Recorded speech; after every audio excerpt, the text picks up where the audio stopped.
Değerli katılımcılar, Distinguished participants, I'd like to wish you healthy and a very good day.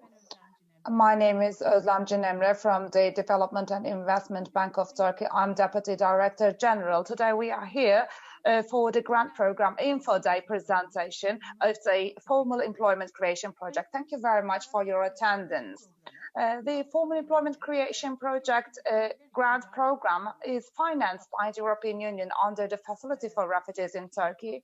And this grant program is implemented by the Development and Investment Bank of Turkey under the management of the World Bank. As of the 17th of December 2021, we launched and announced the call for proposals. We extended the deadline for a few times because there are a lot of requests, but there are a lot of questions. On the other hand, we can see there are still some areas that require clarifications, and there may be some issues in the application process to support you further and to receive more applications and to increase the percentage of the applications completed. We extended our call for proposal deadline till the 14th of March 2022. After the 6th Info Day presentation today, we're not going to hold another meeting like this kind, but we will be supporting you for all your questions from case.org.tr and case.com.tr. You can find any information that you may need, questions and the presentations as well. But apart from that, there is a call line or helpline next week, starting from Monday. It will be launched until the end of the call. For any questions that you may have, you will be able to contact us and also ask your questions to us. There are a few good developments that I'd like to share with you regarding this call center, and also for the fact that we are supporting you for your questions, but we are making some modifications, minor modifications, based on the requests we have received. There was a rule which we introduced a kind of flexibility to that. At the date of the application, that companies that must have been established 2 years ago are now eligible companies. And not actually, previously, the rule was for the date of the call, the companies must have been established 2 years before the date of the call, but we receive lots of requests and applications for them, and there are new companies, a lot of new companies. To include those companies, we couldn't close our ears to such requests. Because especially the European Union and the World Bank was consulted for that, and based on their opinions and their tolerance, which we appreciate, we just extended this rule. And I'd like to give the floor to our colleagues from the project implementation team, and Ayşegül Hanım, you may have something to add. Thank you very much, Özlem Hanım. My name is Ayşegül Çerci. I'm from Development and Investment Bank of Turkey. I'm responsible for Development, Cooperation and Wholesale Banking Unit. I'm the head of department of this unit. And we are also the project implementation unit of the Formal Employment Creation Project today.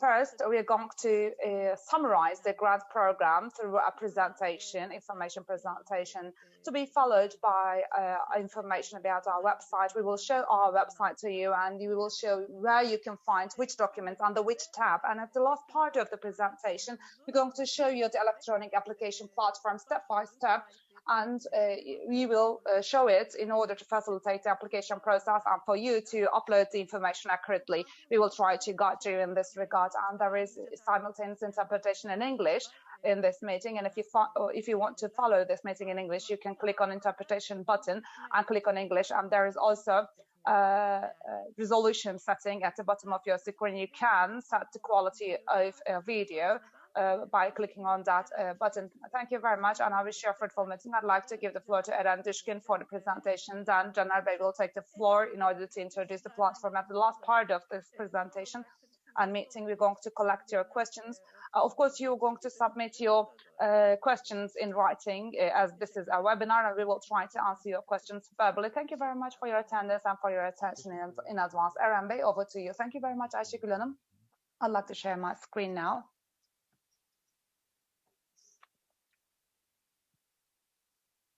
Merhabalar. Hello, good afternoon. My name is Eren Düşkün from Development and Investment Bank of Turkey. I'm in the project implementation unit. I'm going to provide you the overall information about the grant program. Then Caner is going to show you the application platform as underlined by Ayşegül Hanım. First of all, we have some important notes to make. This presentation includes the Turkish translations of the grant program application guideline and its annexes at our website. And the information, it has been prepared for information purposes based on the guideline, but in case of any conflict, the grant program application guideline annexes and English versions will be binding. This presentation has been prepared with the financial support of the European Union. The content is under the sole responsibility of the Development and Investment Bank of Turkey and does not necessarily reflect the views of the European Union. This is the presentation plan. First, we will start with the description of the project. This is the formal employment creation project and project component, general framework of the grant program and conditions of the grant program. Here is the project description. The objective of the project is to enhance the conditions for formal job creation by firms operating in growing economic sectors with high employment potential and located in selected 24 provinces with high incidence of Syrians under temporary protection for the benefit of Turkish citizens and refugees. The project aims to increase the formal employment by providing beneficiary companies with access to financial resources and skills they need to grow and develop their businesses. And the total budget is 396 million euros, and the loan agreement entered into force as of June 1st, 2020. As you can see, these are the project components. We have three main components. The first component is the World Bank loan, which has and the other component is grants component under FRIT 2, financed by the European Union. We are going to provide grants. Actually, this grant program is implemented with the funds from the European Union. And the third component is technical and institutional support for the companies and also the loan beneficiaries in order to build their technical and institutional capacities. And you can see the amounts in the presentation, and you can find this information on our website as well. There are three main implementation principles: environmental and social management framework of the TKYB and also World Bank's environmental and social standards. And the second one is technical and institutional capacity building support. Both our bank and also under the loan, the sub-loan user firms participating financial institutions under wholesale banking. These are the institutions that receive loan under the wholesale banking, and also sub-grant beneficiary firms will receive technical and institutional capacity building support. Another implementation principle is focus on women inclusive firms. Women inclusive companies are important as highlighted, and under this project these companies will be given priority. Loan component has two sub-components. The first one is direct lending and the other one is apex lending. The direct lending is the loan given by our bank to the companies. You can find further information on the project finance department and corporate banking of our bank, and also more information can be also found in our website. As regards to apex lending, under the World Bank loan, this is going to be provided to the participating financial institutions. As you can see on our slide, it is to be provided to Yapı Kredi Leasing, Vakıf Leasing, Garanti Leasing, and QNB Finans Leasing, and AK Leasing, and İş Leasing. More information can be requested from these participating financial institutions. And I'd like to talk about the key features of the grant component. Firms will be asked the firms are going to receive sub-grants on the condition that they are going to create formal employment for Turkish citizens and refugees, and support will be provided unconditionally. And during the implementation, employment plan to be presented by the firms will be cross-checked with official social security institution reports periodically in order to validate conditionality compliance. And also there are exclusion list of World Bank and TKYB, so there will be no restrictions on sectoral basis except the exclusion list of the World Bank and TKYB. And you can find the further information on our website. in the eligibility criteria part. I'm going to talk about that. And women inclusive companies are encouraged under this grant component. 770 companies are expected to be beneficiaries, of which 1,255 is expected to be women inclusive firms. An estimated number of formal jobs created by sub-grant beneficiary firms is 9,000, of which 2,700 is expected to be women.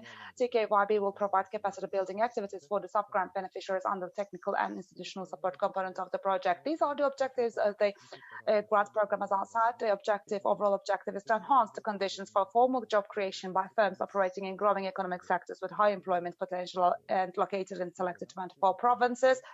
So Turkish citizens and refugees, and there is a condition which states that they are going to create formal employment for Turkish citizens and refugees. The first priority is to create and increase formal employment for refugees and Turkish citizens, and the second priority is to create and increase formal employment for women. Under priority 1 or priority 2, the applicants may submit their applications. So these are the selected 24 project provinces which are marked on the map.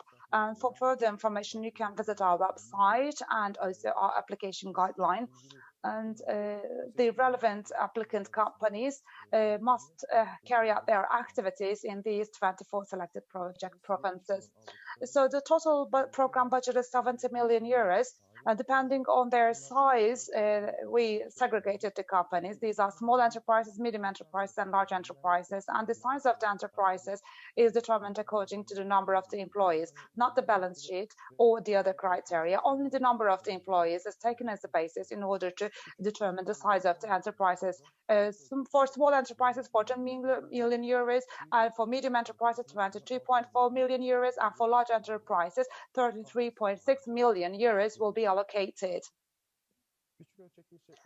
For the small enterprises, they will receive a minimum sub-grant amount of 15,000 to maximum amount of 45,000, and medium enterprises will receive a minimum 25,000 and maximum 125,000 euros. Large enterprises will receive 40,000 and maximum 300,000 euros.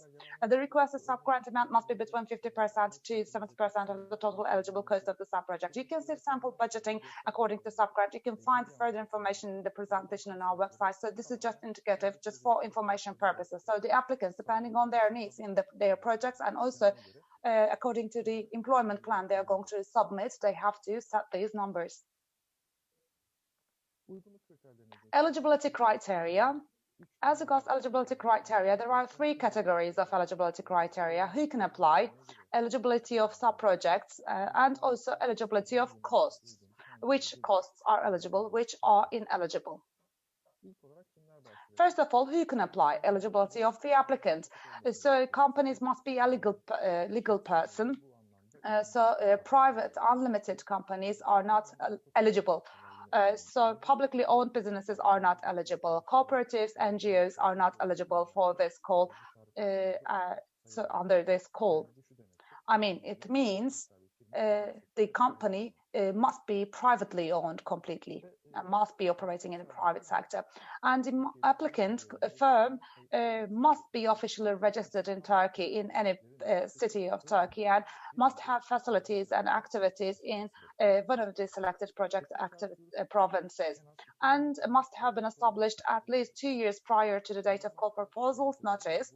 As of today, this is the rule, but very recently, today or tomorrow, this is going to be modified in the application guideline. The Manum highlighted this in the beginning. So this is going to be the company must have been established at least 2 years prior to the date of application.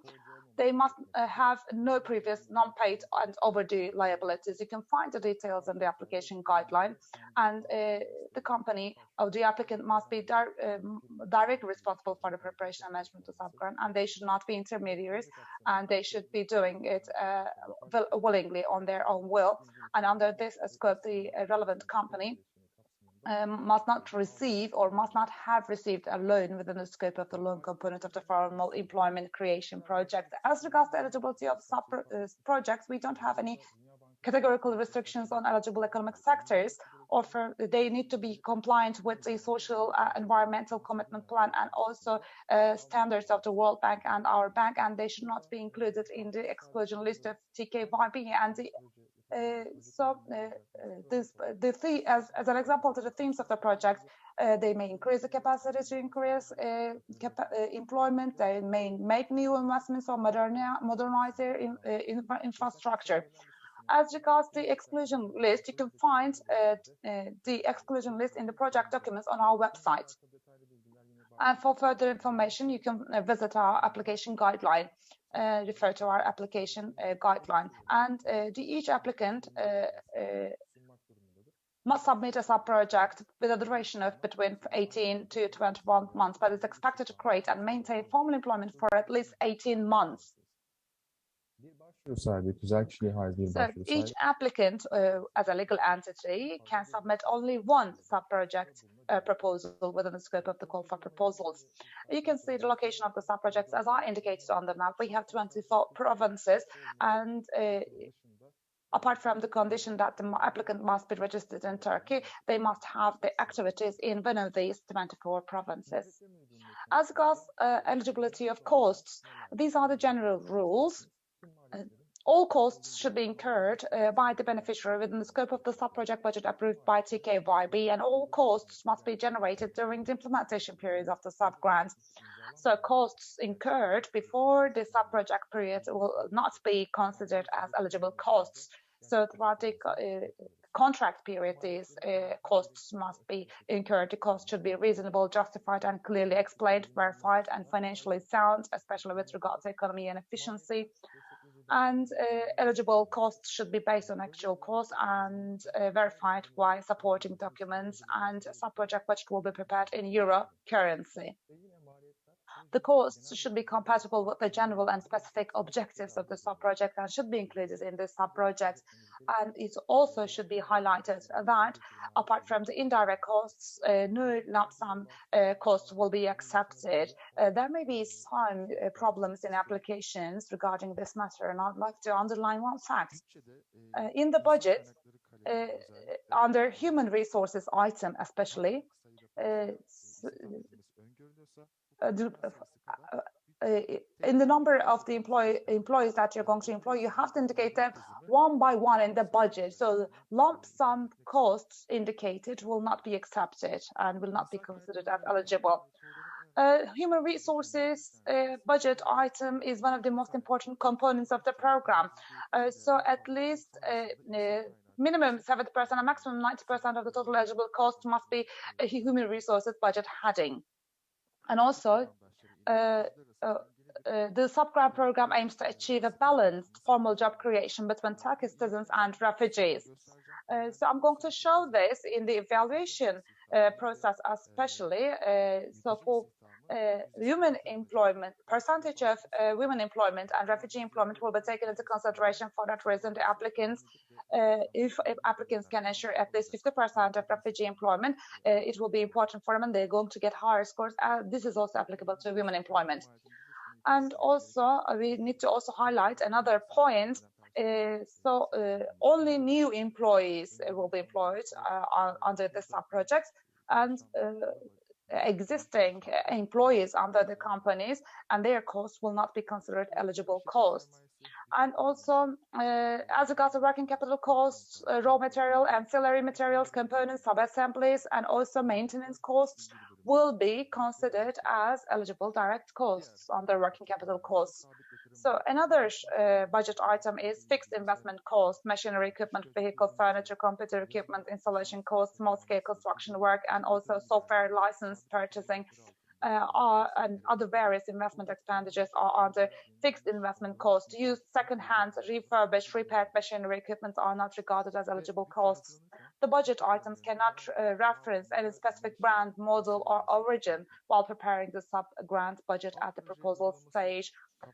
So under sub-project implementation, consultants, publication, research, audit, evaluation, visibility actions, promotional activities, and as such, and shall be indicated under other costs. Especially there will be some work permit fees for the employment of the refugees, so you have to indicate these costs under other costs and expenditures. Eligible indirect costs are divided into administrative costs and incidental or contingency reserves expenditures. So they are both limited to a flat rate of 3% of the total direct eligible costs. So the relevant costs can be indicated as the flat rate of 3% of the total direct eligible cost, and you have to pay attention to this. I'd like to show you a few of the ineligible costs. For example, VAT is not eligible, so you have to prepare your budget excluding VAT, but the applicants during the implementation phase may apply for the VAT exemption certificate at tax office at the implementation phase, and also under the EU grant, a cost that is already financed with another project or EU-funded project and program will not be eligible. Regarding the sub-project, the conversion costs or foreign exchange losses will not be considered as eligible. Leasing and renting costs will not be eligible. And of course, depending on the relevant nature of the project, the renting and leasing costs will be considered. And also, before the start of the project, preparation works, especially consultancy costs for project writing, will not be eligible. Only and only after the contract has been signed, the costs that are incurred will be considered eligible. In order to find further information, you can visit our website. This is case.org. And on this web page, you can find the application guideline, application form, and other business plan and other documents, both in English and Turkish.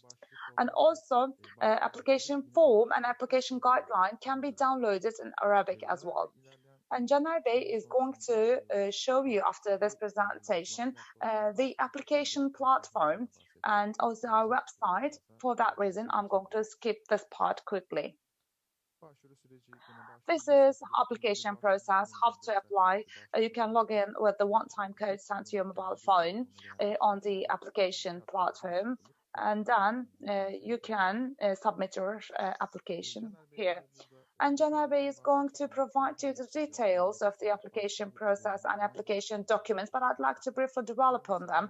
Which application documents are required? The first one is application form and business plan. It will be prepared through the CASE platform. Sub-grant budget and employment plan and performance indicators, the procurement plan, logical framework metrics will be filled out on the platform, and some documents will be saved as a draft on the system, will be uploaded to the system as a draft and submitted through the platform.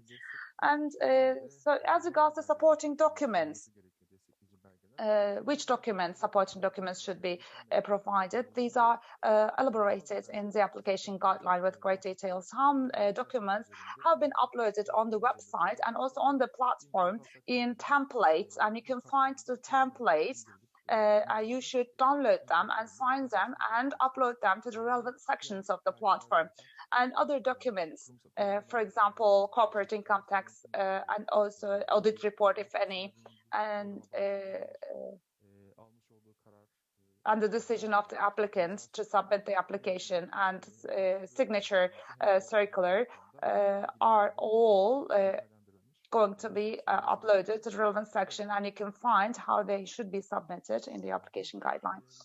And here, another important point we need to highlight is if the applicant has a restructured that document of restructuring can be submitted. It will be considered eligible. And apart from human resources, and also apart from the other different criteria,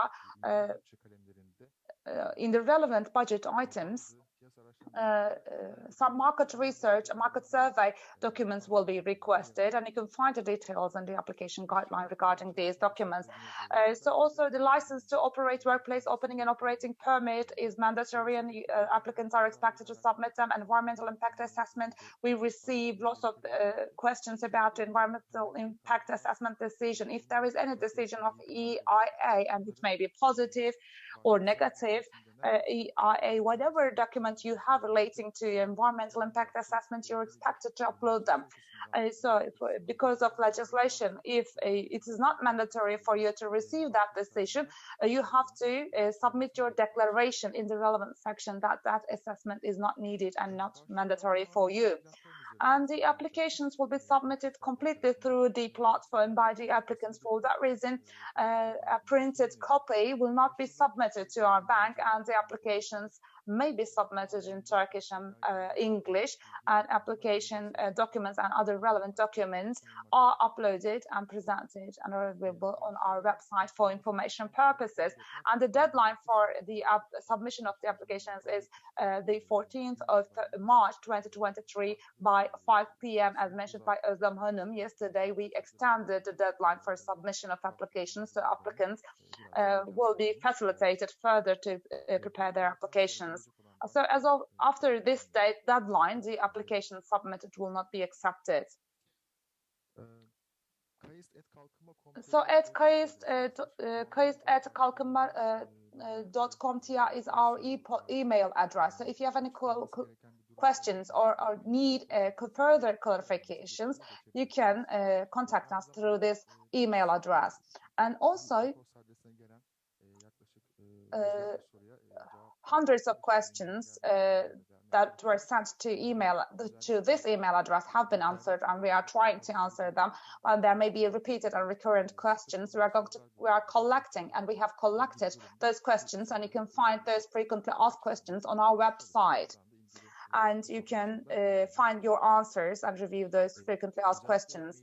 Especially in the emails, there are questions by the specific situations of the applicants, but at this stage, we can't provide any preliminary opinion. We can just refer to the relevant section of the guideline. Değerlendirme ve seçim sürecinden bahsetmek istiyorum. 4 ayrı adımdan I would oluşmaktadır. like to talk about the evaluation and selection of applications. There are 4 different steps. The first step after the receiving of the applications is the administrative and eligibility check. So compliance with eligibility criteria, eligibility of sub-project, duration, cost, environmental and social aspects as set out in Section 2, and administrative aspects will be checked for all applications. After preparing your application, you can review your application by comparing them with the relevant criteria, and it is highly recommended that you check whether there are no shortcomings. The second step is going to be the technical and financial evaluation. So this is going to be carried out by independent assessors under the supervision of the TKYB, the Development and Investment Bank of Turkey. The sub-project proposals are evaluated objectively in terms of technical financial qualifications in line with the evaluation criteria, and there will be an evaluation grid. Applications that receive sufficient score at this stage will proceed to grant evaluation committee and budget revision stages. Step 3 is environmental and social assessment. All provisionally selected and reserve listed proposals receiving the first no objection from the World Bank will be assessed by environmental and social assessors with respect to compliance with environmental and social framework of World Bank and TKYB. Environmental and social assessment review documents for proposals that are provisionally selected and in the reserve list will be requested from the applicants. The fourth step, the last step, is going to be the notification of the contracting authorities' decision. The applicants will be informed in writing of the contracting authorities' decision concerning their application, and if rejected, the reasons for the negative decision will also be notified. And after the notification, the sub-grant contract signing stage will take place with those invited. accordingly. So the evaluation grid is set out in detail in the application guideline. I'm going to summarize it. There are going to be 5 sections. The 5 sections can be summarized in the following way. The first one is relevance. So the proposal is primarily evaluated for the targeted increase in formal employment. The second section is going to be financial and operational capacity. It's assessed whether the applicant has eligible capacity to carry out the submitted project activities.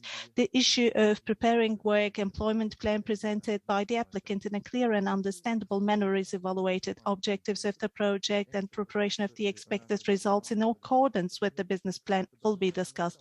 The third one, methodology, the overall design of the proposal will be evaluated, and it has a maximum score of 45 points. So we want the applications to have minimum 65 scores, and from the methodology, at least 20 points are required for the applications to pass the threshold.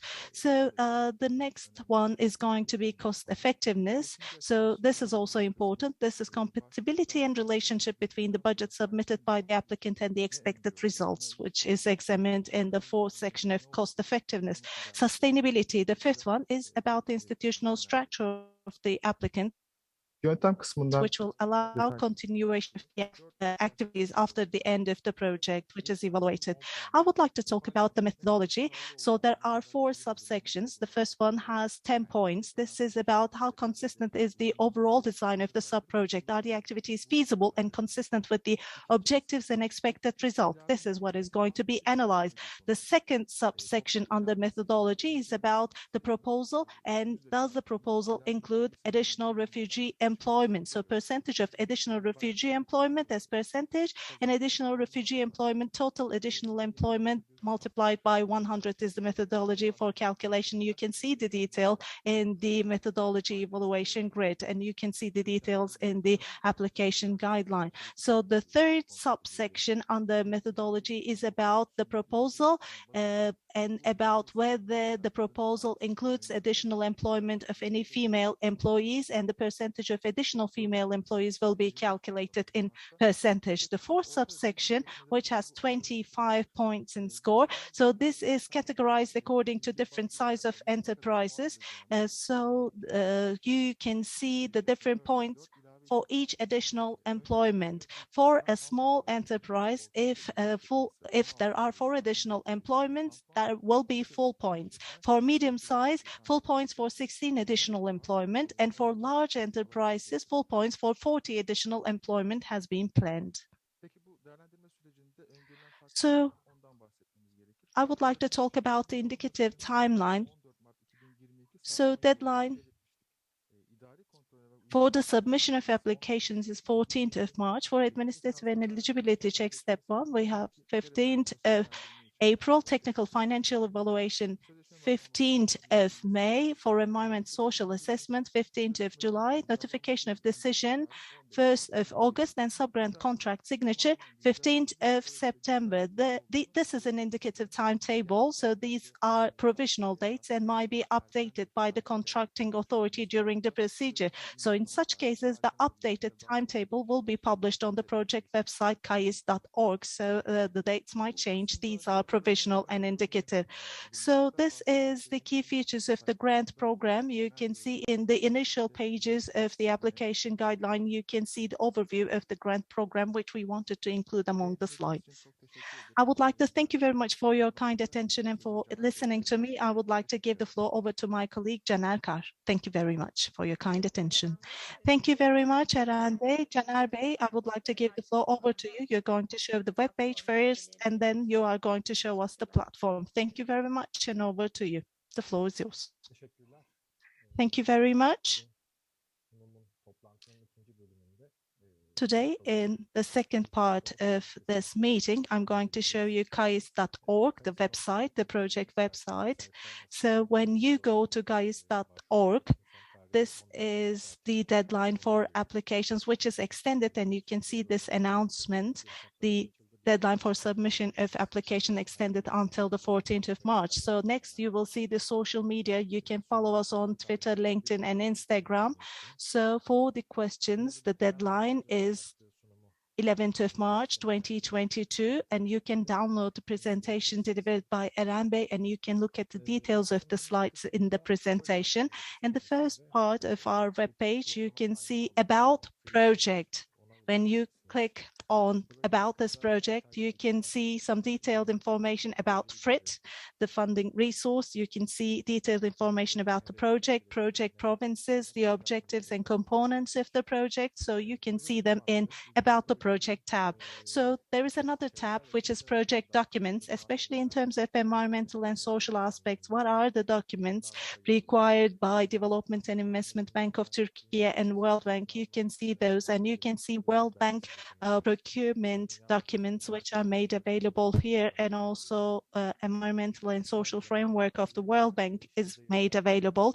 Regarding the project, you can see some useful list of rules and also some documents which can support you, some links for the useful documents, and you can see the link. For the call for proposals tab, you can see the call for proposals, and there are some general rules for the call for proposals. Application guideline and application documents is the most important section here. And you can see the presentation, you can see the application guideline, which is the main document.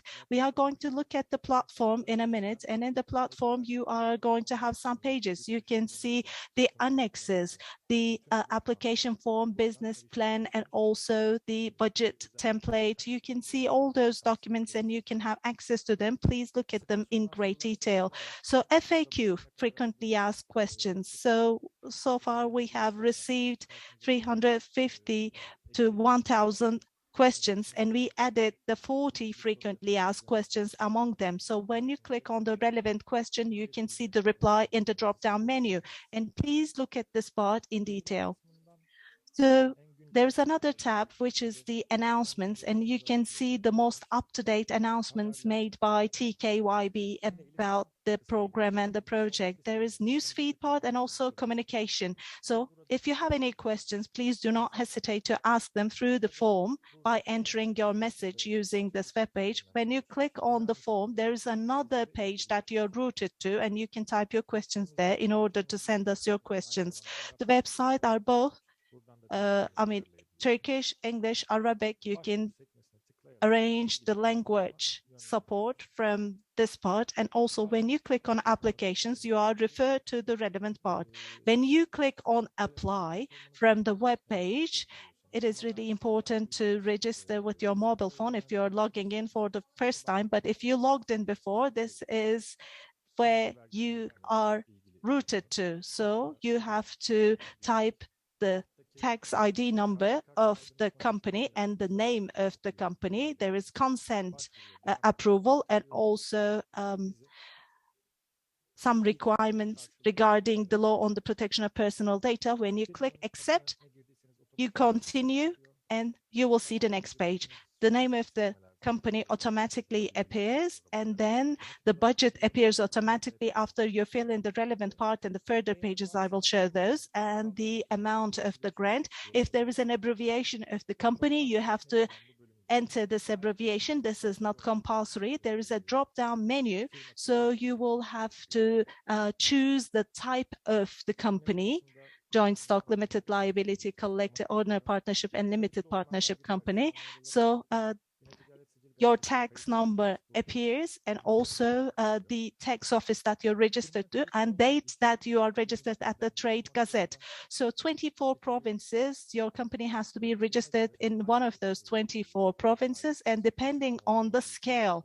So is it small, is it medium scale, is it large scale? You have to choose from the drop-down menu. And the last part of this section, the number of employees you have for the last 3 years. So end of 2019, end of 2020, and the current number of employees you have should be entered. And save and continue, you have the sector section. So the relevant NACE code should be entered according to the area of activity of your company. For instance, you're manufacturing drinks, beverages, and you can choose the relevant part under production, beverage production, and then you save and continue. You will be routed to the next page. The next page, you can see the summary financial information about the company. So these are pertaining to the last 3 years: net sales and net profit, total assets, your equity, and your debt. So figures are required. So this is summary information about your company. Please fill in the relevant boxes and click on save. And then you fill in the relevant parts and you move on to the next part. So this is a section where you are required to type in information concerning the partnership structure. It can be a publicly listed company. It may have partners, several partners of different status, or maybe one of the partners have a share less than 5%. If it is less than 5%, let's say there is a natural person who is a partner, and then the share of this natural person who is a partner to the company is 16%. So the nationality number, gender, ID number, nationality, and also gender. And then if it's a legal entity, then the tax ID number of the legal entity and relevant information. And then the type of partnership, there is a table, and the information you enter automatically appears on this table. So this is about the contact details of the applicant. So the telephone number, email address of the company, or corporate email address, website of the company are required to be filled in. And who is filing this application? Who is the authorized person from the company? The detailed information about those people who are authorized. So the contact details of the people, relevant people, the authorized person is typed in. So, I mean, we expect all applicants to provide a name to their projects. What are going to be the locations? I mean, we are expecting you to choose one of the 24 provinces. So the duration has to be between 18 to 24 months for the implementation of the activities, duration of your project as you foresee. So that should be selected here. Well, of course, there are some objectives of the sub-project. There are specific objectives, and there is a general objective of the sub-project. You are required to type in that relevant information. And who are your target group? Who will be the target groups who are going to be positively impacted by this project? So you are required to type in that information, and who are going to be the final beneficiaries in terms of the community level and also sector level, who are going to be impacted by this project and its results in the macro level. And what are the expected results of this project? Once the project is completed, what are the expected results that you want to achieve? So you're required to type in the information as follows.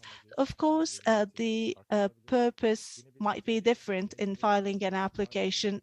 Maybe you're going to have new investment, or you are going to improve your capacity. You're going to maybe diversify your product range and service range, or maybe you have a completely different purpose for applying. So you have to choose your purpose for application. And the last section concerns the sub-activities with the sub-project, and you can talk about your activities that will be included under this sub-project.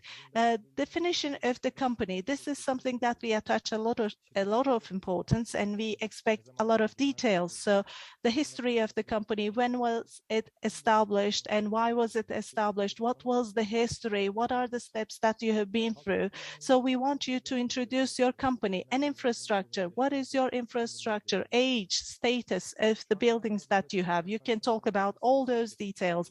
Number of staff that you have currently according to different categories, full-time, part-time, which departments, which units. You are required to talk about those details, equipment and office details.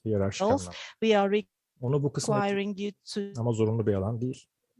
type in data accordingly. If there are some additional information that you would like to type in, you can type in those information. And in the last part, we have the description of product services and the market analysis. So in which sector you are active in? Who are your competitors? What is your competitive advantage? What are the barriers in entering the market? What are the opportunities? How many other companies are out there providing similar services or products, both on national and international level, on regional level? So we expect you to provide answers to the questions written here.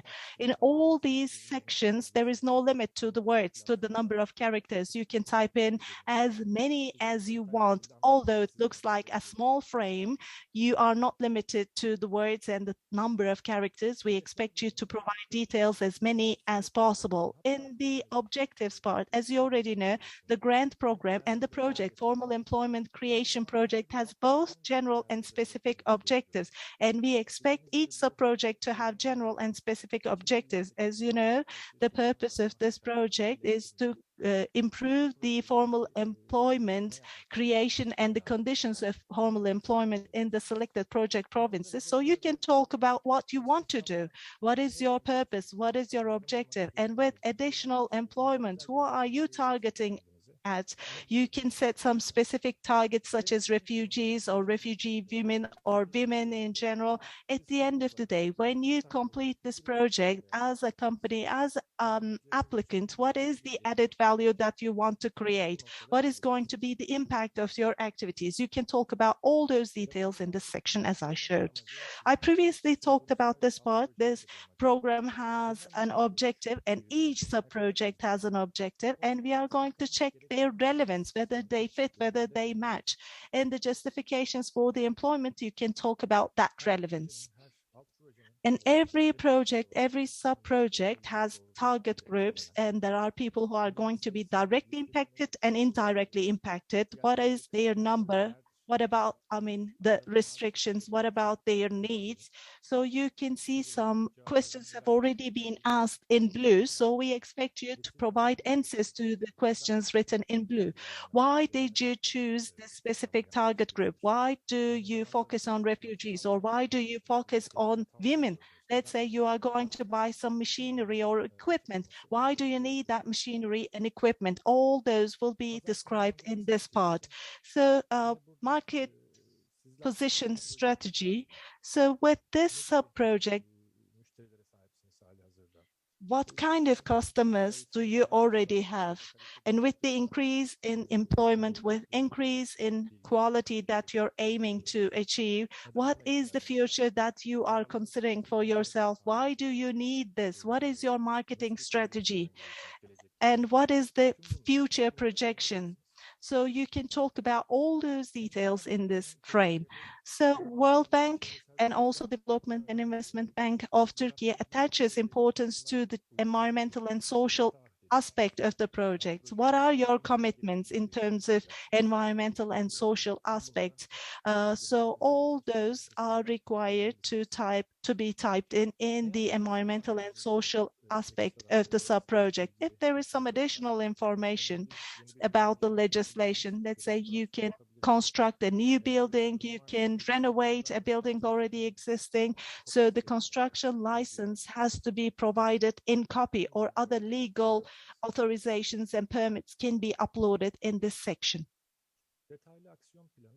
So detailed action plan, the activity plan. So in this box, we want you to be limited to 500 words. And within those 500 words, we are asking you what kind of actions you are going to take. Employment, machinery, equipment, procurement, or there are some other costs that you foresee in the budget. How are you going to implement them? Step by step, stage by step, by entering the relevant parts in the timetable. We want you to describe them. First, describe them verbally, and then fill in the table. That is what you are required to do. Let's see how we are going to fill in the table. On the right-hand side, you can see a button that says plus. So you click on that. For instance, you are going to talk about human resources. You are going to have some additional employment. So you write HR increase, and you're going to say employment creation, for instance, and you save. This is under human resources, HR. And after saving this, there is also another subsection. While creating employment, you are going to maybe have a preparatory work, which you're going to search the market in order to find some new people to employ. For instance, I write here preparatory stage to find people for employment. And this is supposed to be marked on the timetable. For instance, the grant contract has been signed with Development and Investment Bank of Turkey, and I'm going to deal with this for the first 2 months. And you can save it here by clicking on the relevant boxes in the timetable. And you can add another subsection under this one, and you are going to write, for instance, signing the contract with the employees.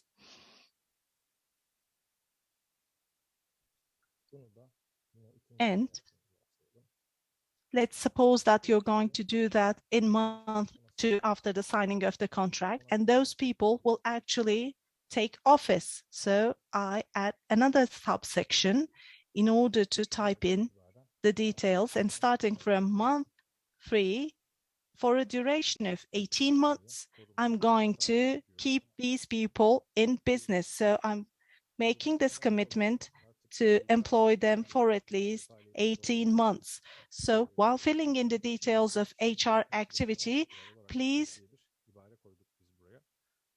have duration of at least 18 months for employment. So while typing in the HR activity details, please suppose that you're going to have at least 18 months of employment. Well, there can be machinery and equipment procurement. And when that is the case, by using the plus button, you have to type in the main activity, and you can also click on plus for the sub-activities like machinery, equipment, electricity bill, and other costs. So you can type them in by clicking on the plus. So you save and continue. Next one is going to be the implementation. During implementation of the sub-project, what are going to be your methodology? Who is going to be in charge of reporting? Who is going to do the internal and external evaluation? So you are supposed to type in the details accordingly. Who is going to be in charge of the implementation? Some key personnel who are already employed, who are already working for the company. And usually financial and operation people are the key personnel, and their CVs are required in the supporting documents. And by clicking on the plus button again, you can type in the name, surname, area of expertise, gender, position, and other details of the person who is going to be the key personnel to be in charge of the implementation. So when you say save, you can see the number, the people and their details as key personnel. And next one concerns the performance indicators and the employment plan. So the already existing employees that you have and the personnel that you plan to employ. So their details are all required. By clicking on the plus button, gender, their position, and their nationality. Are they already employed, or are you making a commitment for their employment? Such details should be entered. Also, when you type in these details, we will be able to see the details of the employees that you already have and the employees you're planning to have. So the next, save and continue. Next page is about your experience. If you have received some funds in the past 5 years, and if you have implemented a similar project, this is not compulsory, but if you have such experience, who was the donor? And what was the percentage of the grant? What was the co-financing that you provided? When did it start? When did it finish? So when you type in those data, they will appear automatically in the table below. I assume that you don't have such experience. I save and continue. So the next one is about women inclusiveness of your sub-project. So once you enter your data,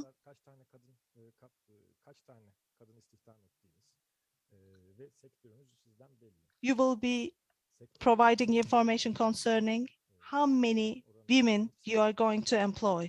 So if you have, you have already typed in the number of employees you currently have, and that may make you a women inclusive if your number of employees who are female are higher than the average in your sector. So women inclusive companies are especially supported under the scope of this program. And if you're women inclusive, that is recorded here, you save and continue, and the next page comes. So this is about the sub-project budget and the expected funding, the resources for funding. Eren Bey already talked about this part. There are some rules that you have to comply with related to the budget. As you already know, the EU contribution has to be 50 to 70% of the total budget, and HR budget is supposed to be between 70 to 90% of the overall HR budget. So these are the rules that you are supposed to comply with.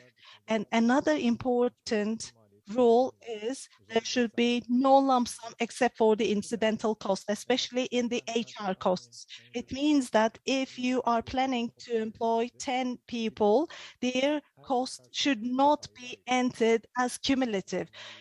So on the basis of individuals, what is going to be the cost and what is the duration of their employment? What is unit cost? What is the total cost? And the justifications should be written one by one on the basis of every individual that you're planning to employ. So you can see, looking at the human resources budget here, you can see if you want to employ Turkish nationals, you click on the plus from the section here, and you type in, for example, 1 administrative personnel. So you plan to have 1 administrative personnel that you want to create as additional employment, and the unit is going to be month. And how long will this person work under the scope of the project? It should be minimum 18 months, and the unit cost on monthly basis has to be filled in euro currency. Let's say it's 350 euros. And then you have to type in the justifications. For instance, you write, it's too long. I'm not going to write the whole sentence, but I'm going to employ 1 administrative staff for 18 months and monthly cost will be 350 calculated by 18. And when you say save, the total cost appears here in this frame. So the same applies to if you want to employ some refugees, you click on the plus button here and you type in the relevant information concerning the refugee that you want to employ. So you have to type in on an individual basis. If you want to employ 50 people, then you have to type in the details according to each of those 50 people.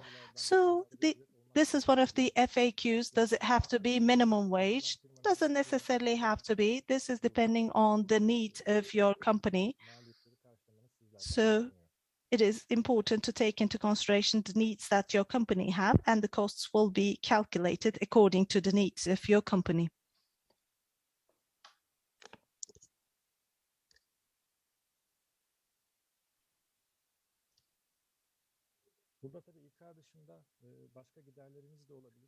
There might be some other costs in addition to the HR. You may procure some raw materials. You can talk about the working capital, or there might be energy, other utilities, or other things that you want to buy. It can be fixed investment, machinery, equipment, or software, or you may procure some other services. There will be costs related to the visibility cost, and of course you will have to type in the details by clicking on the plus button again. And all of those in the subtotal will be calculated and will appear automatically according to the details that you typed in. And when you save this, I mean, you enter data, you save this, and then here you can see you have to type in the percentage of funding you require, you request from the grant project. This can be between 50% until 70%. So this is not only, I mean, the budget details is total budget. Let's say the total amount is 43,000 and you have to type in some number which is between 50 to 70% and you request 55% of grant support. You type in 55 and this is the financial support you're requesting, and this is going to be your co-funding, and this is the total budget of your sub-project. So financing, there is an example document. When you click on this, you will be able to see a spreadsheet, an Excel document, and you can see the balance sheet. Some financial details will be required from you belonging to the last 3 years, and your future projections about the financial details will be requested from you, and all those numbers should be entered in euro. You can use the end of year foreign currency exchange rate for entering the euro values, and by transferring this document to PDF, you have to upload it and you have to save and continue this PDF document, the supporting documents. So this is going to take the longest time in terms of the operations. This can be kind of intimidating for the applicants, but it is not that difficult.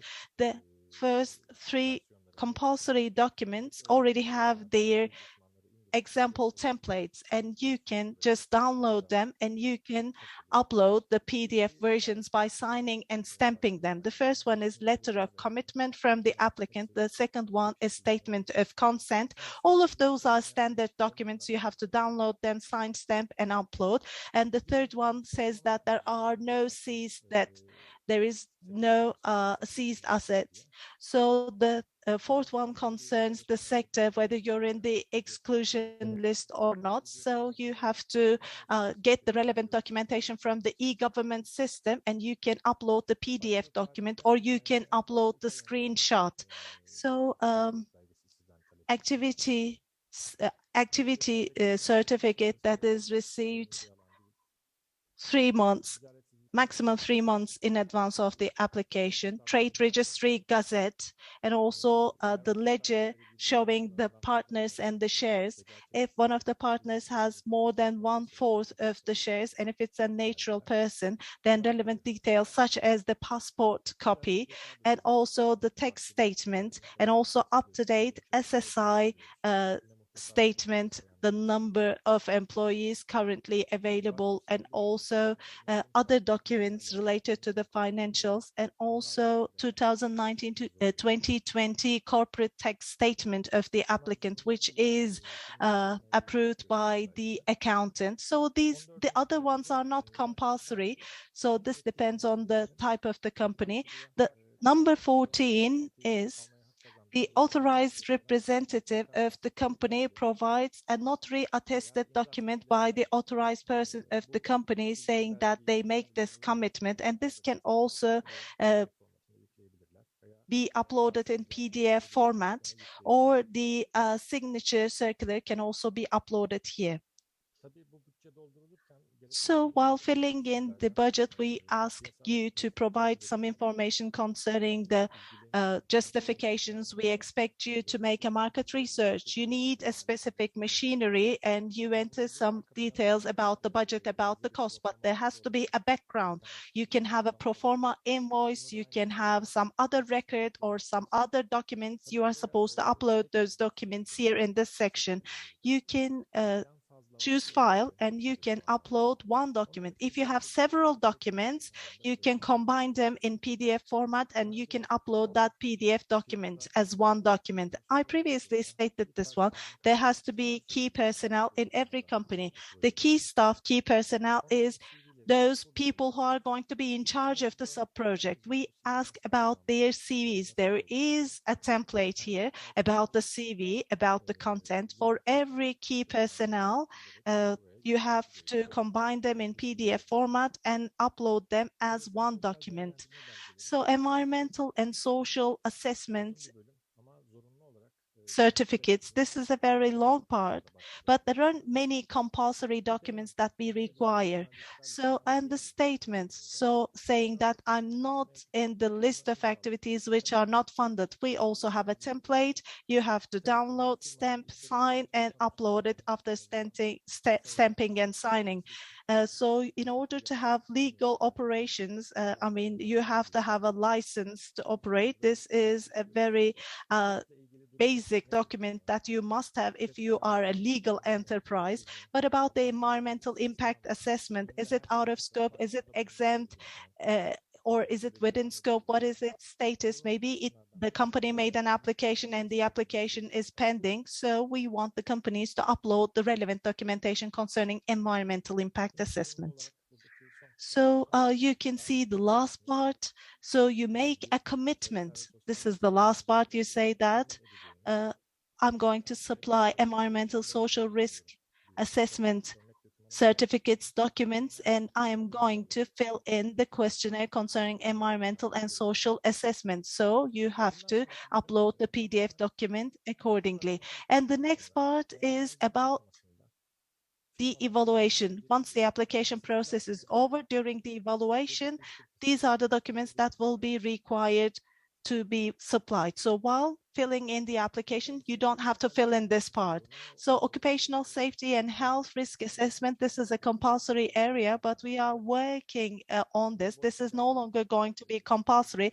You can upload an empty paper, an empty document, and you can just save and continue. So stage 17, this is the procurement plan. And here you can see throughout the sub-project what is going to be bought. I mean, in addition to the human resources, I'm talking about other activities. What is going to be procured? When you click on the plus, you can see the main title, the main topic that has to be entered. You already prepared your budget. So I'm going to just choose plastic, software, XYZ. This is what I previously typed in. So I choose from the drop-down menu. Let's assume that we are going to procure raw materials. So I'm choosing the product as the category. So the procurement methodology has to be entered manually. So construction W, goods, GO, consultants, those services other than consultancy, NCS, consultancy, CS. So this is goods, GO. So the budget you have to type in because you have already typed in and it has to be typed in again. So when are you going to procure the product? You type in the date, and this is your procurement plan for the goods and the services you're planning to procure. The last part is the logical framework and business plan. You can see a template here, and you can download this template, which is in Word format, and you can consider your project according to the details requested. So, well, what is the logical framework that your project is going to pertain to? Fill in the related parts, please, and then upload the PDF document to the relevant section. This is what you are supposed to do. And the next, this is going to be the last, complete application. When you click on that, if you say yes, your application will be saved on the system and you cannot introduce any changes. You cannot make any amendments on your application after saving it and sending it to the system. So our recommendation is to save your application as draft so that you can come back, check the relevant parts and fulfill the shortcomings. If by mistake you save it and complete it, you will have to make another application. You will have to write to us an official letter. We will have to cancel your application, and you will have to go through all those stages and steps once again, starting from zero. So it is really important to be careful and save it as draft and make sure you have not made any mistakes, and then you can complete your application and submit it. After you submit it, there will be an automatic email from the KAIS platform saying that your application process has been completed. Once the call is ended, there is a preliminary check about eligibility and administrative controls, and afterwards the documents are going to be evaluated and the steps of evaluation will be followed. That's all from my side concerning the platform. If you have any questions, you can also check KAIS at kalkınma.gov.tr, or you can also use the email address on the website to communicate your questions. Thank you very much for your kind attention. Thank you very much. Özlem Hanım, I think we can talk about the questions. I think we received some questions and we can provide answers. Yes, thank you very much. I categorized the questions. There are questions concerning employment, and they are saying that how many people must be employed for small scale businesses. So I will ask a couple of sentences. I will ask a couple of questions so that we can reply them all. So 18 months, and how many people must we employ for the 18 months? What is the commitment that we should make? How many people should be employed depending on the grant we receive? For a medium scale, 20 people will be employed and 19 people are Turkish nationals. Can we have one refugee? So 19 Turkish nationals, female, plus one refugee. Is it possible? Is it acceptable? Is such a rate percentage acceptable?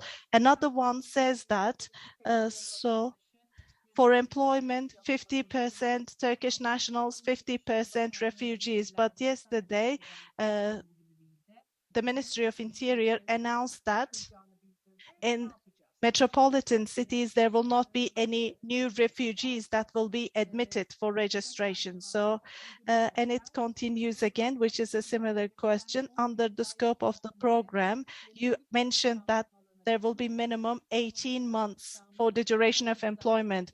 Can we have seasonal employment? Should the employment continue for at least 18 months? So they're asking about duration and the amount, the number of people that they want to employ, and it continues, but I will be adding some further questions later on, but these will be initial questions for you to answer. Regarding the number of employees, a balanced distribution is proposed between Turkish citizens and refugees. So 50%, when you have 50% of distribution, you can get eligible and full score in the evaluation grade. So the priorities of the program is to create new employment for Turkish citizens and refugees. So if you employ 19 to 1, that balance will not be struck for that reason, that you're going to get a disadvantaged score for that in the evaluation. So it is better for you and useful for you to seek a balanced distribution between Turkish citizens and refugees for employment. And in 18 months, number is important. While you're submitting your project, if you want to employ 20 people and 10 Turkish citizens and 10 refugees, of course we wish they are all the same, starting from the beginning and to the end, starting from the first month and at the end of 18th month, if you can maintain the same 18 people or not 20 people, it is what we desire. But in the commercial life, it may not be possible. Of course, there may be a circulation in the staff. What is important is to make sure that you create and maintain the employment number of employees throughout that period of 18 months. So we're going to make sure that you maintain formal employment for 18 months. And we need to highlight the duration and also number of employees. After the grant contracts, are we going to employ new people? For 2021, you were asking for the number of employees. So as of the 31st of December 2021, are we going to create additional employment, or from January 2022 and December 2022, are we going to create new employment, additional new employment? So it's better to highlight the timing. So new employment creation is the main theme of the project. So the cost of the new employment, total employers' cost of new additional employment will be taken into consideration. So existing employees will be taken into consideration based on the withholding tax and income tax. And but at the time of the contract, of course, we're going to ask you to submit that document again. We're going to review your current data. For example, at the date of application, you have 38 employees. As of September, for the contract, if it increased to 39, then we will take that as the basis. Then if you want to add 20 more new employees, and then as of the after the contract date, we want to see that 20 new employment. Thank you. Of course, regarding documents, there are lots of questions. For example, unstamped and uncertified barcoded document from the tax office, will it be valid? Could you please answer this question, because I can see these questions frequently asked. Maybe Eren can answer this question very quickly. So if the documents are unstamped and not certified and received from the tax office with barcode, we can say they are valid. And you can find an answer in the frequently asked questions on our website. That question has already been answered on FQA. If that is barcoded from the relevant authority, it will be valid. Activity certificate, e-signed document from the Chamber of Commerce, will it be applicable and valid? Yeah, they are going to be valid. So if the document in the statements of the relevant year stamped and signed by the certified accountant, will it be enough? Yes, it will be enough. So another frequently asked question is PUF. What is PIF report? Is there any format for that, and where can we get that format? So there are several questions in that kind. And also for the EIA report, if that report is not applicable for you, if you don't have to get that document or certificate, do we have to submit a document stating that we are exempt from the EIA report? Are we going to declare it ourselves? So could you please clarify these questions about PIF and EIA? Actually, it is a project identification document.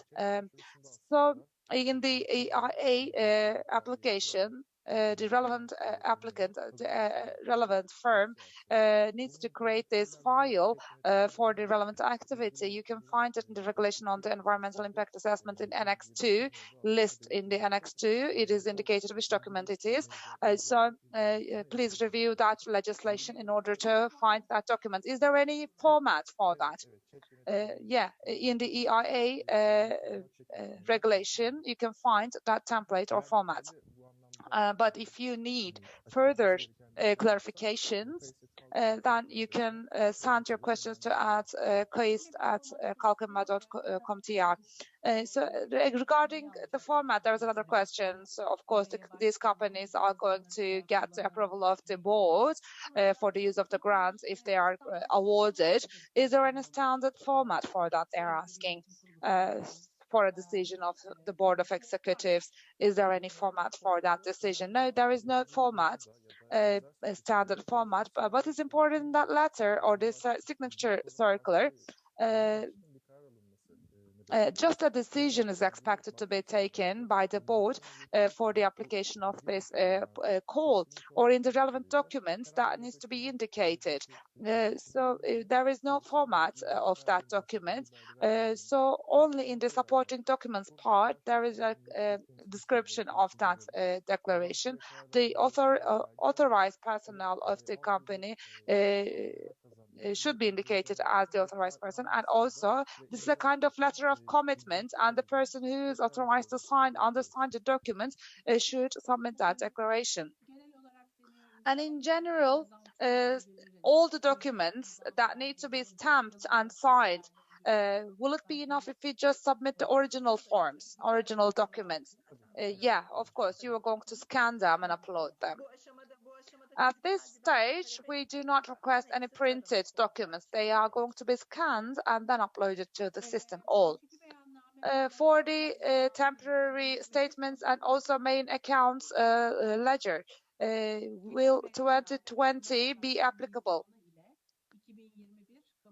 I mean, 2021, dated 2021, will it be applicable? Yeah, so of course, for the information that has not been stated yet, it may be possible. For example, temporary tax statement. Yeah, for the temporary tax statement, you can. For the work companies who do not require a workplace or work permit to operate, what kind of documents can be submitted? Caner? The license to operate, if the license to operate or workplace opening certificate is not required, where can we apply? Because we need to have license and also the work permit, I mean the license to operate. I think this is a consultancy company asking this question. There is no need for such a license to operate. So what do we need to do? So if the company is exempt from that, they need to submit the relevant document stating that they are exempt. It can be uploaded to the system. But of course, for a company to start commercial activity, they need to obtain the license to operate. If they fail to do so, it means there is a problem. But if they are legally exempt from that, you can share that declaration with us or statement with us. If they are exempt, there won't be any problem. You can upload that document, exemption document, to the platform. I think logical framework cannot be clarified fully. What is logical framework? Can you please elaborate on logical framework in the overall objectives while we are describing the data? What is the basis? They say they don't understand the logical framework fully. So could you please briefly tell what we expect for the logical framework? Logical framework is actually the backbone or the mirror of the project. Caner Bey provided the details of the platform, overall objectives, specific objectives, activities, budget, and other supporting documents and performance indicators were highlighted in detail. So the logical framework is the document where everything indicated there is summarized. For that reason, everything that you indicate, main elements in the application, should be reflected into the logical framework. So this is a required document in project writing language. Overall objectives, specific objectives, activities, budgets are already indicated, have to be indicated in the relevant sections. For the filling out of this logical framework on our platform and on our website, you can find the draft templates. I mean, where you need to indicate which data if you have this question. So when you download the matrix, you can see easily where you need to indicate which data on that logical framework. Logical framework is just the summary of the project on one page. Everything is included on one page. Exactly. So there is another question. COSGAP is going to announce after April, probably for new employment, they are going to provide loan support for new employment, but this is loan support. If we benefit from that loan, won't we benefit from yours? So there is another question. So if we gets loan from your formal employment creation project, can we have access to the grant of the same project? This was indicated between the lines, but it is better to highlight it again. So the formal employment creation project, if you use loan from the loan and lending components, you cannot use the grant of the same project. So you have to prefer either lending or grant. But of course, these two components have different features, so it depends on the needs of the company, and you can easily choose one of them. It won't be so challenging because in the loan, the numbers are quite different, but the characteristics and the features and conditions of the grants are quite different. For cost cap support or other supports, under the project that you propose, if you want us to support you for the same employment, when you get a loan from COSGAP for the employment that you created, you can't get any support from us for that same employment. But for other people that you will employ in different projects for different machinery and equipment investments, you can get our loan. So this is a general rule for the grants. Because for the same investment and employment, you cannot be eligible for multiple grants. Thank you very much. There are multiple questions in this sense. Do we have to indicate the number of the employees for the companies for which we submit the application, or also are we going to indicate the number of the employees of the same company in other provinces as well? There are some examples, of course, but I don't want to get into the details of the examples. There is a company established in a province, and that is the applicant, but it has two factories in two provinces. Are they going to indicate the total number of employees across all these factories, or in that province they're applying for?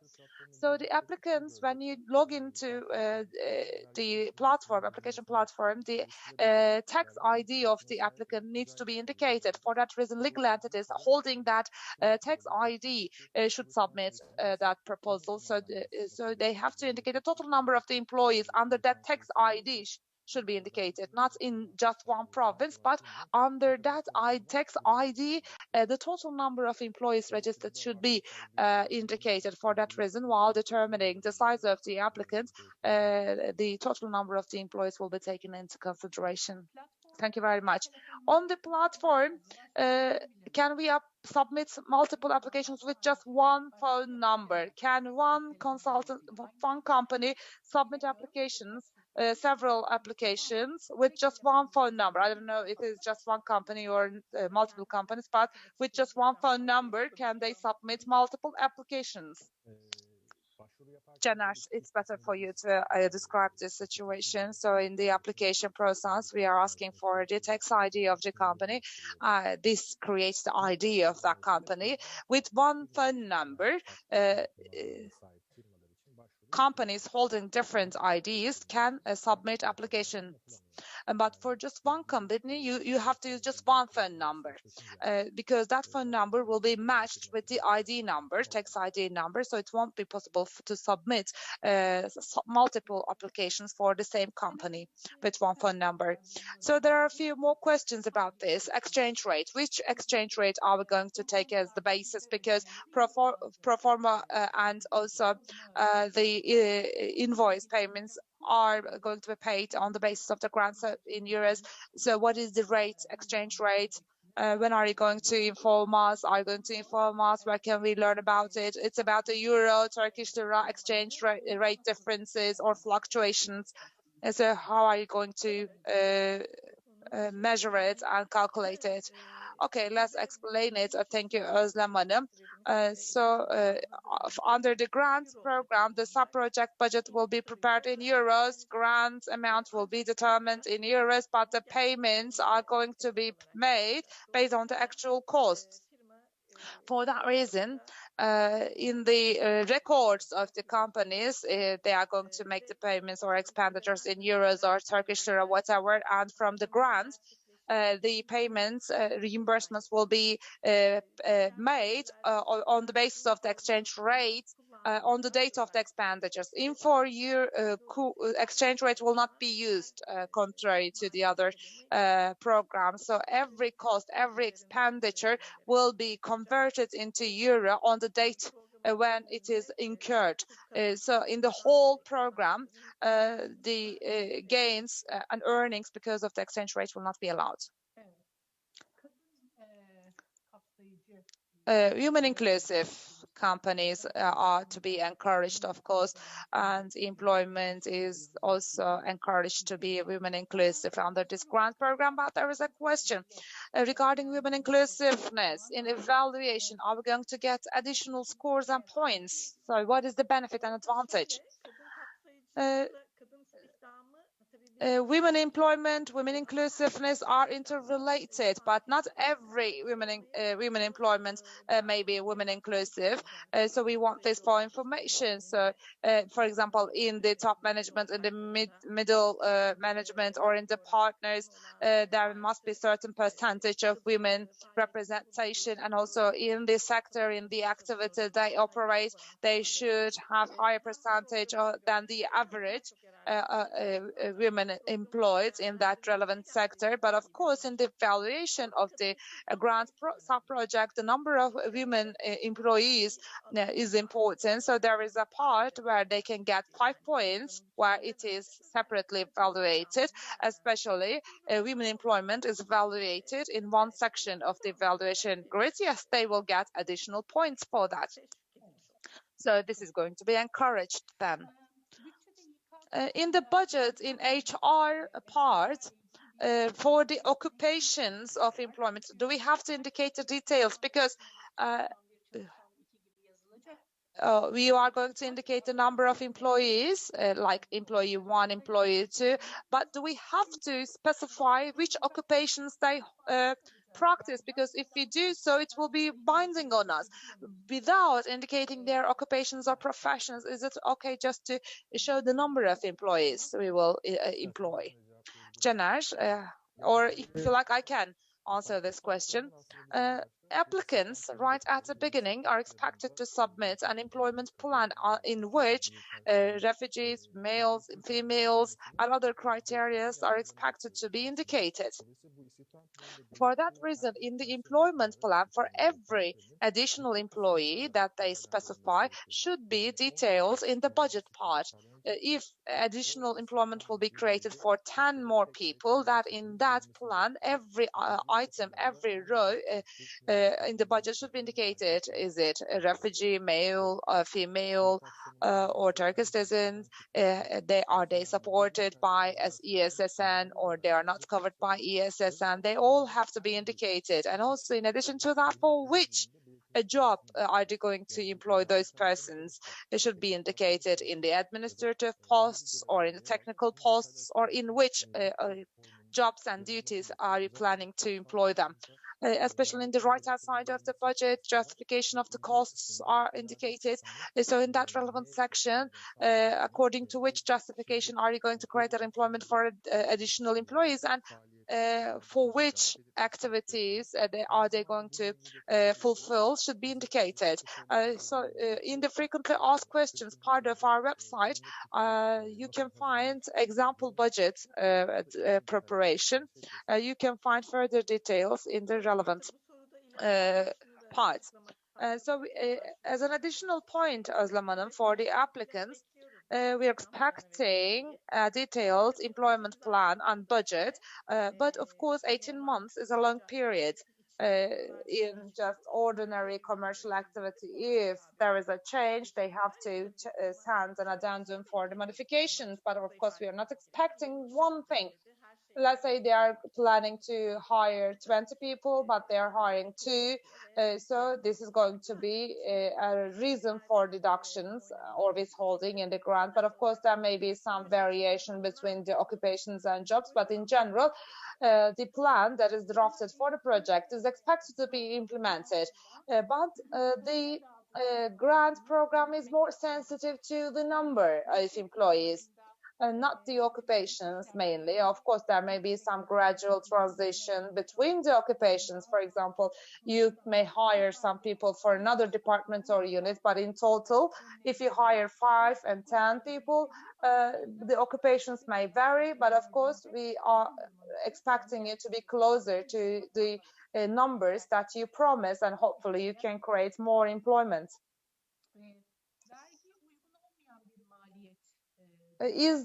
Tax is ineligible cost. Are we going to indicate the salaries and wages as net or gross? but VAT is ineligible. Maybe this has to be specified. Human resources, in the human resources cost, the total employer's cost, including the tax, have to be indicated. There is another question. They say grant amounts, minimum and maximum grant amounts, depending on the size of the enterprises, will vary. It may be, for example, 40% and 20% for this scale of enterprises and that scale of enterprises, as you showed. So in the application, if the number of the small enterprises applying for this call is lower, are you going to distribute that amount allocated for the small enterprises to the other scales of the enterprises? Of course, we're expecting that the number of the applicants in every category to exceed, but of course, certain arrangements on the way down can be done after the applications are completed, after we see the whole picture, as this is an EU-funded project and managed under and implemented under the management of the World Bank. We're going to make the evaluations and assessments together, and of course we can make some adjustments, minor adjustments and arrangements. This is possible, but I hope there won't be any need for further changes and modifications, hopefully. There are some technical questions. I mean, while applications are submitted, some challenges are faced, and these questions are related to those challenges. For example, in section 15 of the project form, costs, expenses and expenditures and wages are filled out, but they are erased all the time. So there is a warning popping up. So what should I do? In the wages expenses part, I don't know, there is a question about that. And also, I don't see any question, any other question related to this matter. Maybe is it a problem related to the systems of that company? It is very difficult to discover it. Can we get this question?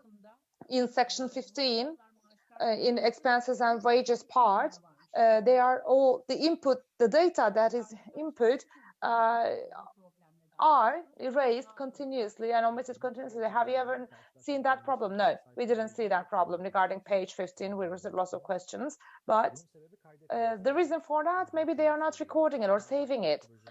So every sub-project values and data descriptions are entered and then saved. If you don't click on that save button in the platform, you cannot move to the next page. That information will be deleted.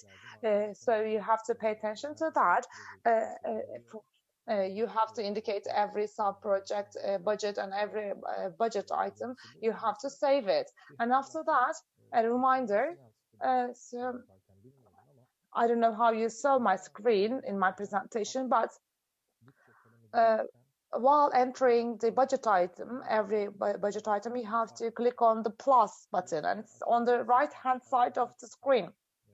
From the bottom of your screen or the page, you have to scroll right, scroll the page to the right.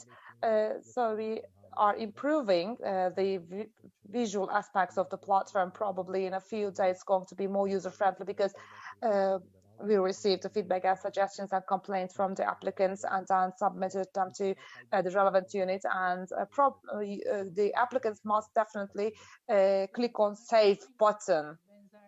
So there is another similar question in the sub-project budget. In the expected financial resources part, the employee costs and expenses were calculated and entered. When we say save button, we receive a warning. It has to be proportional to the total amount of the sub-project, but actually our total budget is within the limits of the minimum and maximum total eligible cost of the budget. It is in the limit, within the limit, but it is not accepted. Why? Because it is not within the range, within the limit, because we have a formalization there. So a small-scale company cannot get 300,000 euros of grant. So it says we are between the minimum and maximum amount. but maybe there is a missing data there, or you're missing something there, or the requested grant percentage may be problematic. Maybe the system is accepting 50%. Maybe the sub-project budget is greater. Maybe co-funding is expected to be higher, or maybe they entered a value which is greater than 70%. Before logging into the platform, our recommendation for the applicants is we have a template of Excel sheet on our website. Before you start a platform, please fill it out for your project and prepare your budget. And after that, log into the platform. Because we have two percentages. The first one is 50% to 70% of support amount, and also 70% to 90% of HR percentage. So if you are within these limits, there won't be any problem. So there is another question. Between the pages, when we move, the system gets stuck and all the information we enter is deleted. So save, all the time save based on your recommendations.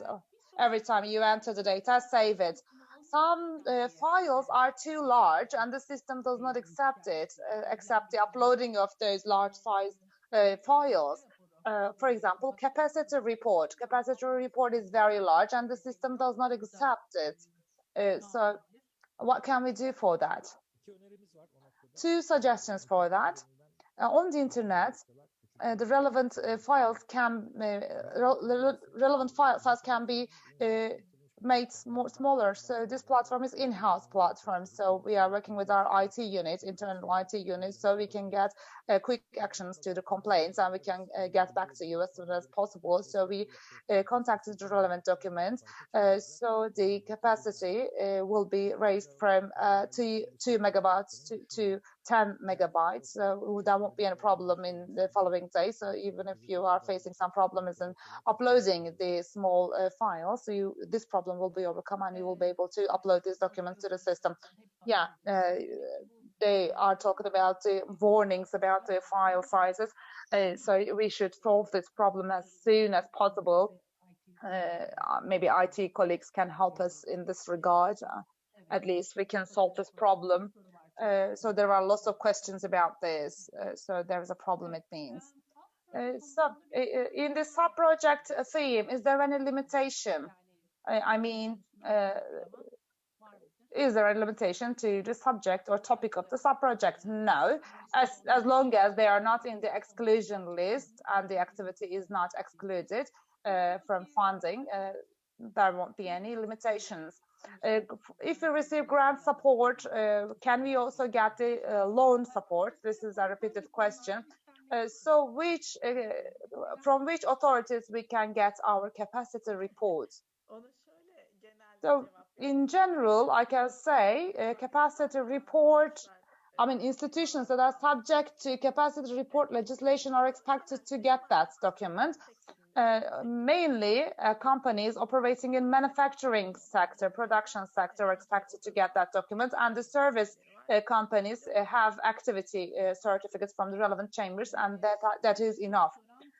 So there is a question. You are asking too many documents, he says, especially for environmental and social standards. There are lots of documents you are asking. Isn't it possible to decrease the number of such documents? Regarding that matter, what we can say is there are 4 documents related to environmental and social standards which are mandatory, and if you're subject to EIA legislation, then that information and documents should be uploaded. If not, you have to upload a document that you're not subject to that, and you have to just submit a license to operate and workplace opening certificate. So from 20 to 40, these documents, if the application passes the first stages, and in the evaluation and social evaluation part, in the detailed evaluation, those documents will be asked, not at the beginning. So with the other documents, if you look collectively, these are the documents, minimum documents that companies that are already operating can obtain these documents for the grant documents. So they can be downloaded from the internet. Statements, barcoded statements and certificates will be enough and valid. adını başvuru yapan firma kendisi So belirliyor. the name of the sub-project, should we assign the name as the applicant? Yes, yes, yes. Well, yes, you can assign the name to the project depending on your creativity, depending on your, creativity. There is no limit to that, but of course the content has to be in line with the objectives of the overall program.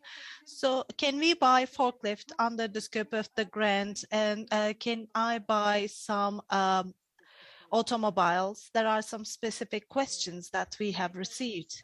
So automobile, well, if it is related to, you have to justify very clearly that this is needed to your activity, professional activity.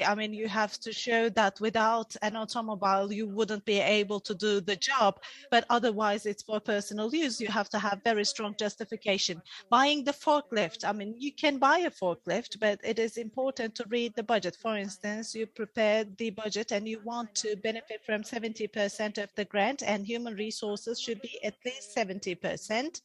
Well, of course, in the flow of the expenses, it, 70% of every budget item should be provided through the grant and 30% by the co-financing. And we are not considering forklift as complete co-financing. So of course, the realization of every budget item will be taken into consideration, and the percentages will be applicable accordingly. So what is B-level manager? Who do you refer to? C-level. C-level is top-level management. C-level is top-level management. Yes, okay, that's top. So software companies are asking questions. We have seen similar questions before. The question is, we are a software company, and many answers to the questions would be no. And do you think this would be against our benefit? No, it wouldn't be against you. Whatever certificate, license, report is required, activity certificate is already available. You must have one. Well, quite on the contrary, this is an advantageous project for the software companies because human resources costs are higher in the software sector and software companies. I think this fits your company if you're a software company. So there are some questions.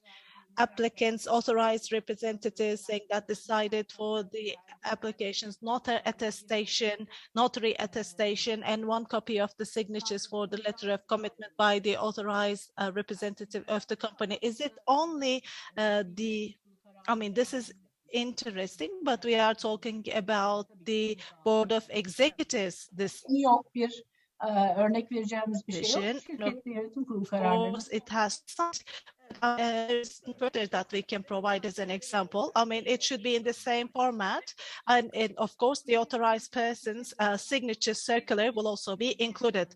Software companies saying that we don't have to take an environmental impact assessment, but for a software company, are the rules applicable? I think there is a misunderstanding. If there is no environmental impact assessment required, then you are not subject to environmental impact assessment, and then you have to indicate that.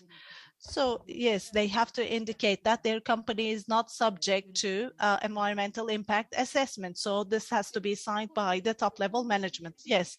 So audit report 2021 is not ready yet.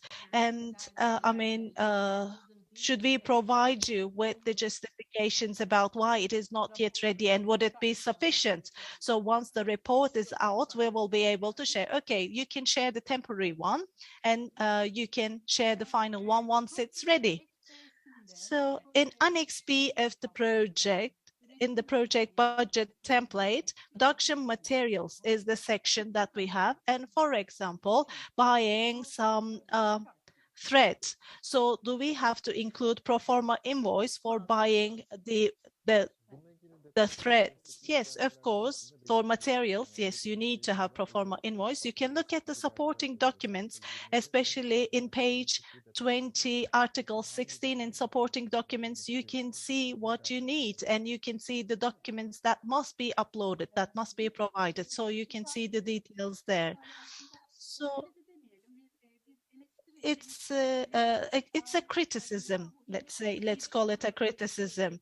So maybe this grant program is overlooking the micro enterprises. Micro enterprises have employees less than 10. And as you know, as of the legislation, when you have less than 10 employees, you can employ only one refugee and you cannot employ more than one refugee. But in order for us to have full points, we need to employ more, but we wouldn't be able to get full points for employment of the refugees as a micro enterprise. So this is kind of a criticism, but I mean, well, of course, I can explain by saying that, of course, in that respect, there is no disadvantage for your company. Regarding refugees under temporary protection for the work permits, you have to apply to Directorate General for International Labor Force, the DGILF.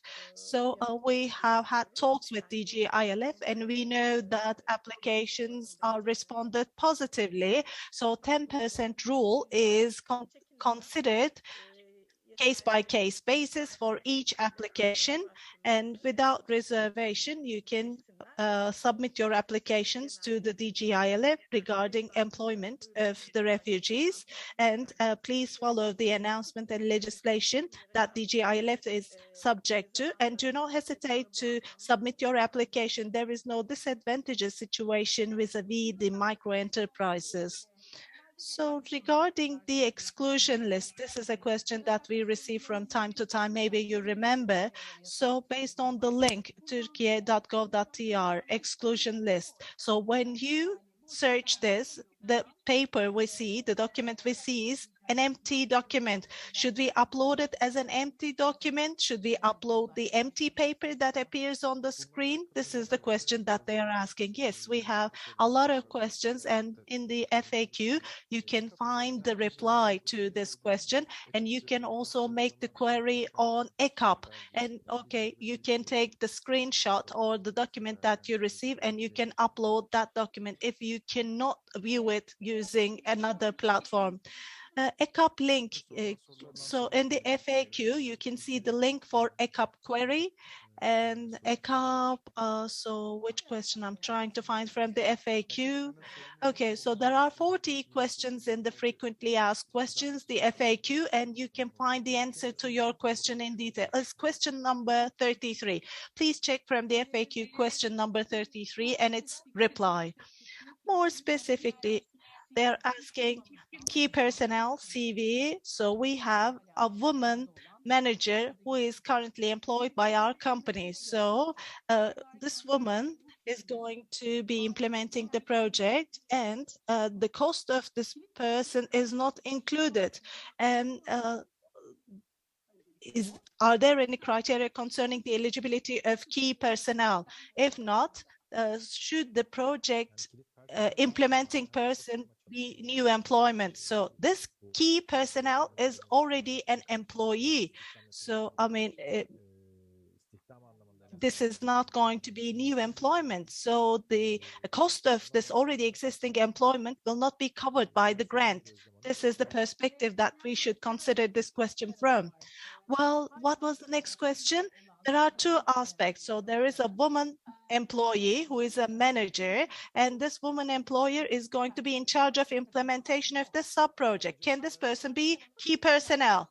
Yes, can be key personnel. The cost, can it be covered by the project budget? Well, there is a problem about that, because I mean, only new employment can be covered by the grant. So if you have this employee already employed, you cannot use the grant for this person.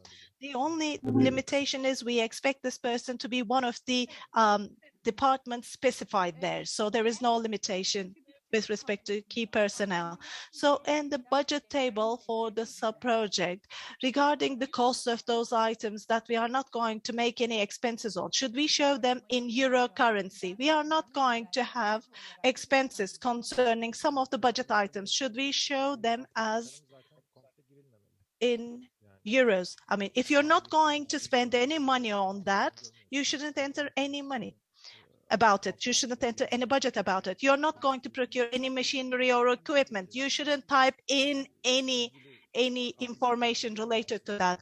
Only the budget items which you will spend money on should be included, and they should be included in euro currency. So in an enterprise with employees more than 250, cost of one person is 6,255 Turkish liras. And what is the estimated grant amount? Well, how many people will be employed? This is a mathematical calculation. And I think given the current situation, we cannot provide the full answer to this question. Well, we have a new factory which is completed, but we don't have the license to operate yet. In a couple of weeks, we are going to have it. It's not, specified whether month or week. In a couple of, and it was empty. So do you think this would be a problem? So once they apply, they are not going to have the license to operate, and then they are going to have it sometime later. So the compulsory documents need to be uploaded during the application, and some licenses and activity certificates you receive from the chamber. These are the compulsory documents. And if you are not fulfilling these compulsory criteria, you will not be subject to preliminary evaluation, and you can be eliminated if you have not uploaded the documents. If you think that you will receive those certificates and documents, what you can do is you can just upload a statement saying that these licenses or certificates will be received by this date. And if you have not uploaded, if you do not later upload them, you can be eliminated. I cannot say yes or no clearly, but of course you have to type in your explanations, your justifications when you are going to receive that license to operate. But those compulsory documents must be uploaded. If there is a very special condition that you enjoy, and if you know when you are going to get those certificates or licenses, please type in. And this is something that is going to be considered after receiving the application. So we cannot say anything 100% clear about this right now. So if there is, a change in the status of the company, it was established as an unlimited company, then it changed its type. Now it's a limited company. So what matters is the status of the legal status of the company as of the date of application. Okay. Well, there are lots of questions, in fact, but so when there is a missing document, when there is a missing application document, so will there be any time given to fulfill those missing documents after the application? Please provide us some support. So, we have extended the deadline for submission of applications, so that is a significant support. There are thousands of applications, but there are things which are stuck. Still people are asking questions, still people are talking about shortcomings and missing documents. We have provided you time, an extra time, additional time, by extending the deadline for submission of applications. So we have already provided significant support. And will there be any revision, or will there be any additional time given for fulfilling the missing documents? Well, first of all, this is the call for proposals. So we have the deadline for submission of applications. And after the evaluation, there will not be any time given for revision of the applications. So specifically about supporting documents, saying, let me apply, but I will have some missing documents, I can fulfill them later on, should not be the thinking. So you will not be given additional time, because there is principle of equality and equal treatment. If one of the companies say that I'm going to upload the documents later and that extends the deadline for submission, that will not be appropriate. Well, I cannot say yes, we are not going to say that we will give you additional time for revision or for fulfilling the missing documents. So we have a lot of questions about the number of people during the time of application or after the application. There are questions specifically about the applications, and if immediately after the application, we have fewer employees than the number when we applied. What will happen? So on the date of application, the numbers that are applicable and the documents, the supporting documents, SSI premium, and also other financial statements will be taken into consideration. Well, of course, people may leave or some other people may join your organization, but the documents showing the situation on the date of application will be the main documents that will be considered.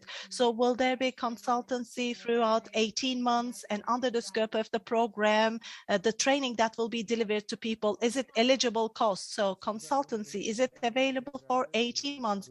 What do they mean by that? I mean, consultancy for the implementation of the project. Well, this is eligible cost, and this is also indicated in the application guideline. They can indicate this in the relevant budget item. What was the next question? Training. Well, training courses can be eligible, but I mean, we have to underline that we talked about the components, for instance, improving the technical and corporate organizational capacity. We are going to provide some training courses to the beneficiaries of the sub-project. So you may have some additional training courses which should not be duplication, and justifications should be provided. You can add them, indicate them in the relevant budget item.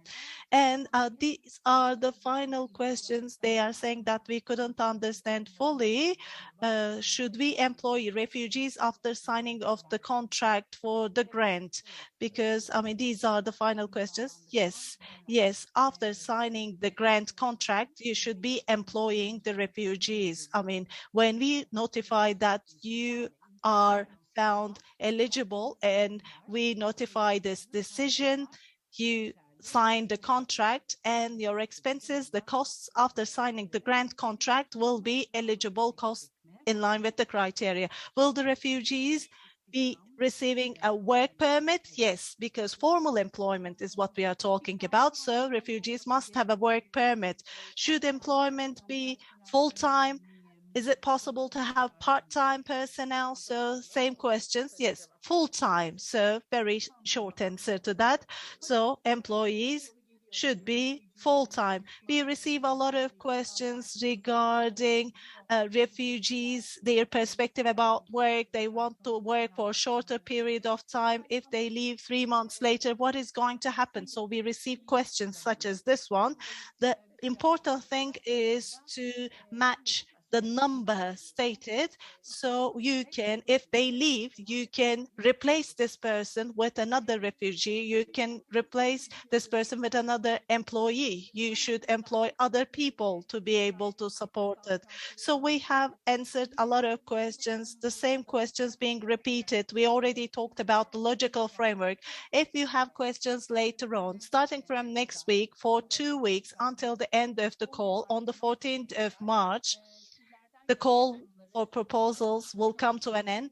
Until 11th of March, we will be accepting questions. You can ask questions through the phone. You can ask your questions via writing, and we will be publishing the replies on kayis.org. So please follow KAYIS system, the platform, and follow the developments, because these are very important. Dates, developments, announcements will be shared with you using the website.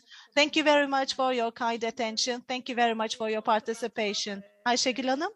Yes, one last reminder, and the applications which have already been started are expected to be finalized as soon as possible. Please do not leave the finalization of your application until the last date, because the system might be too busy. You might have some technical problems. Please complete your applications as soon as possible. Okay, thank you very much. Have a nice day. Stay in good health. Thank you very much for your participation. Thank you. Have a nice day. Thank you all for your kind attention.